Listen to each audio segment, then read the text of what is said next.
have a question for this young man. He has the right to be represented. I'm his father, and I want to talk to you face to face. Under the Obama health care plan, which you support, this man would be given no care whatsoever because he is a cerebral palsy handicapped person. We put an amendment in which will address his specific problem as the bill was going through. No.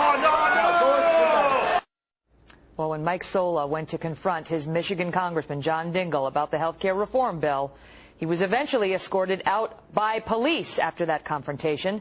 Sola, as you heard, wanted answers about whether his adult son, who has cerebral palsy, will get the care he needs under the plan.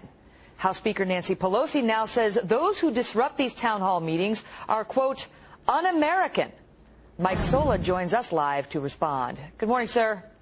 Good morning. Thank you so much for being here. You know, so Nancy Pelosi, Speaker of the House, and House Majority Leader Steny Hoyer come out with an editorial today, and they say, in part, quote, these disruptions are occurring at these town halls because opponents are afraid not just of differing views, but of the facts themselves. Drowning out opposing views is simply un-American. Is that what you were trying to do, sir? No, sir. No, ma'am. I was trying to speak as an American in a free country with a right of freedom of speech. But I'd like to address something to Ms. Pelosi and whatever his name is, Hoyer, and Mr. Reed.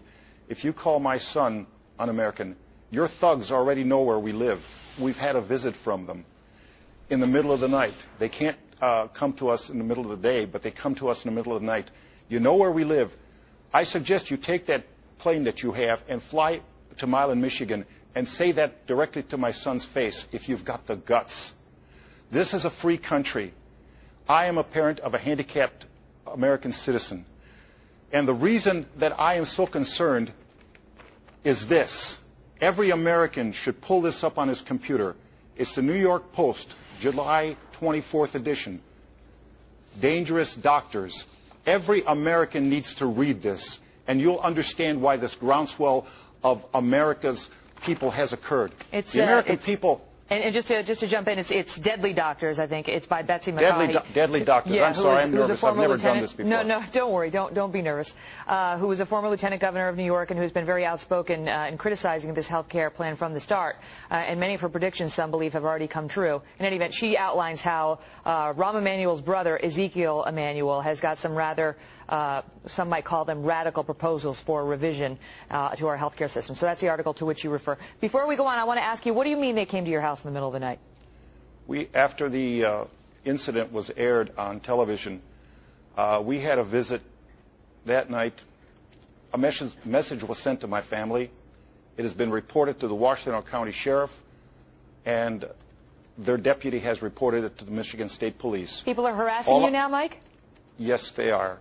And all I'm going to say to the person who doesn't have the courage to do it in the daytime, I will use every means available to me, lethal force if necessary, to protect Scott and my wife. Your message has been received. My wife is terrified. We have not told Scott about it.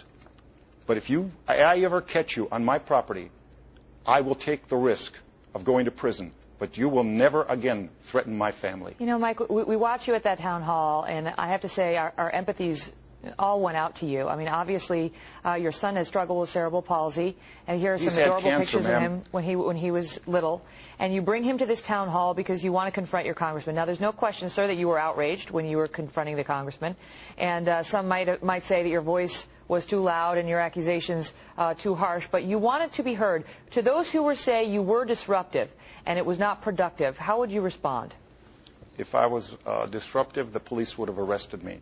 All I can say is the Romula Police Department was nothing but a bunch of gentlemen. They were fine, and I respect them, and they respected me. They did me and my family no harm. The harm that is being done by this administration and the Congress. They want to foist on us a health care plan that they themselves will not take. I challenge Barack Obama, the members of Congress of both parties. If you believe so much in this plan, then you use it on your family before you put it on our families. What you are doing is sentencing our families to death. We lose the right to life.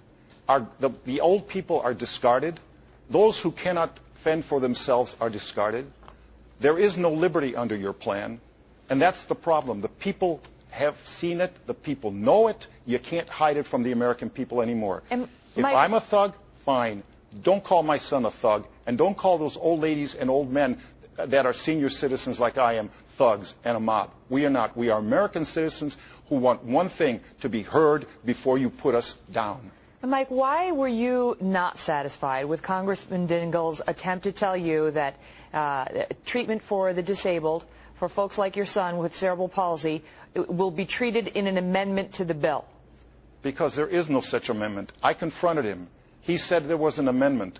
The next day, a lawyer from Toledo who was in the audience called a local radio station, and he was amazed. He says, I heard what Mr. Dingell said.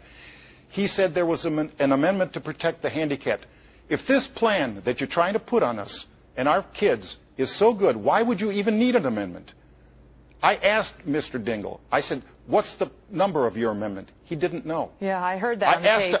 I want to get this one last question because I'm running out of time, but I want to get you to respond to this because this is clearly about you, and it's Congressman Dingell responding to what happened at that meeting. Let's listen to him, and then I'll get you to respond. This meeting has been rather heavily infiltrated by folks who wish to make trouble, as you all saw. And they were very diligent and effective at the matter. Mike, was that your goal, to show up and make trouble? And are you affiliated with any one of these groups? Did you show up there because you were encouraged to do so by someone on the internet or television or so on? I came there with my wife and my son as an American citizen concerned about the plan that they're trying to put on us. Nothing. I'm not a Republican. I'm not a Democrat. I voted both ways.